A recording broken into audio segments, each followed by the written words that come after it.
everyone, Zach Paikoff here, and welcome back to another lesson video. Today, I will be going over the 1-3 work together. So let's jump right into the video. Alright, so in the last video, I read over the 1-3 text. If you did miss that video for any reason, please click the link in the description. But anyway, today I will be going over the 1-3 work together, where we will be determining how transactions change in accounting equation. So the instructions say, write the answers to the following problem in the working papers. Your instructor will guide you through the following example. Number 1, place a plus sign in the appropriate column if the account is increased, and place a minus sign in the appropriate column if the account is decreased. And if we look here, we have some transactions, and I have typed this accounting equation in Excel workbook, so let me go to that. And if you look here, I have the transaction number, the different assets, liabilities, and owner's equity. So now let's jump right into the work together. So transaction number 1 reads, received cash from sales. Okay, so when we receive cash from sales, that means that our cash account is going up because we are receiving cash. So we'll place a plus sign here.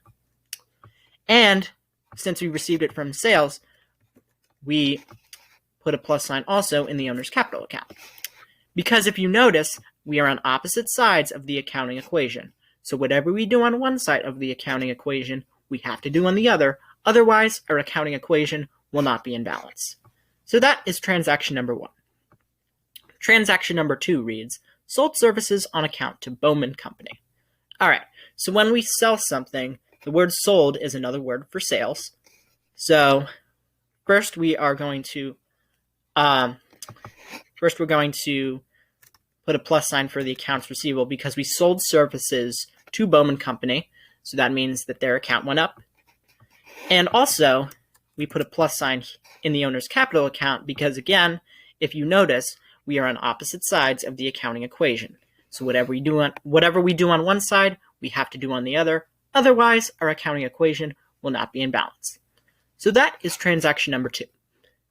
Transaction number 3 reads, paid cash for telephone bill. All right, so anytime that we pay for something, that means that our cash account is going down or decreasing. So we're going to place a minus for our cash account. And since we paid it for our telephone bill, the telephone bill is for the owner's capital account, so we deduct it from there as well. Because again, if you notice, we are on opposite sides of the accounting equation. So whatever we do on one side of the accounting equation, we have to do on the other. Otherwise, our accounting equation will not be in balance. So that is transaction number 3. Transaction number 4 reads, received cash on account from Bowman Company. Okay, so anytime we are receiving cash, that means that our cash account is going up or increasing. So we're going to place a plus sign here for the cash account. And since we received it from Bowman Company, their account is going down.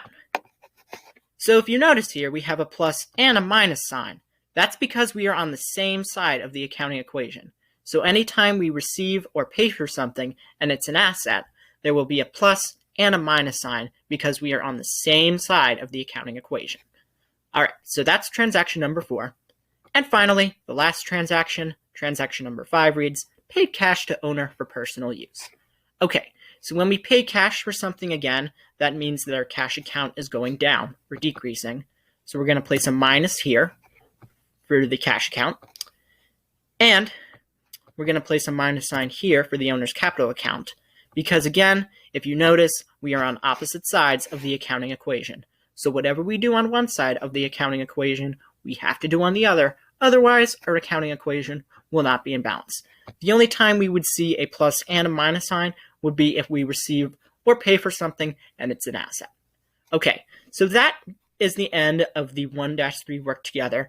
In the next video, I will be going over how to create T accounts and start chapter 2.